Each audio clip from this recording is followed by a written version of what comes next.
Ernakulam north police സ്റ്റേഷനിൽ ഗർഭിണിയായ യുവതിയെ പോലീസ് മർദ്ദിച്ച സംഭവത്തിൽ യുവതിയുടെ പ്രതികരണം വന്നിട്ടുണ്ട്. നോർത്ത് പോലീസ് സ്റ്റേഷൻ CA ആയിരുന്ന പ്രതാപ് ചന്ദ്രനാണ് മർദ്ദിച്ചത്.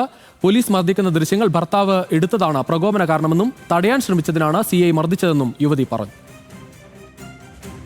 എൻ്റെ ഹസ്ബൻഡ് പോലീസുകാർ രണ്ടുപേരും മർദ്ദിക്കുന്നതിൻ്റെ ഒരു വീഡിയോ റോഡിൽ നിന്ന് എടുത്തു. അതിനുശേഷം എൻ്റെ ഹസ്ബൻഡിനെ പോലീസുകാർ വന്നിട്ട് അറസ്റ്റ് ചെയ്ത് കൊണ്ടുപോയി. പിന്നാലെ ഞാൻ സ്റ്റേഷനിൽ ചെന്ന് 2 കുഞ്ഞുങ്ങളെ എടുത്തുകൊണ്ട് അവിടെ ചെന്നപ്പോഴാണ് ഹസ്ബൻഡിനെ മർദ്ദിക്കുന്നത് ഞാൻ കണ്ടു. അപ്പോൾ ഞാൻ ഉപദ്രവിക്കരുതെന്ന് പറഞ്ഞ് ഉറക്കെ നിലവിളിച്ചു. അപ്പോൾ എന്നെ നെഞ്ചത്ത് പിടിച്ചൊരു തള്ളി. അപ്പോൾ അതിന് ശേഷം എൻ്റെ മുഖത്ത് ആഞ്ഞടിച്ച് പിന്നെ അതിന് ശേഷം എനിക്കെതിരെ കുറേ കള്ളക്കേസുകളിട്ടു.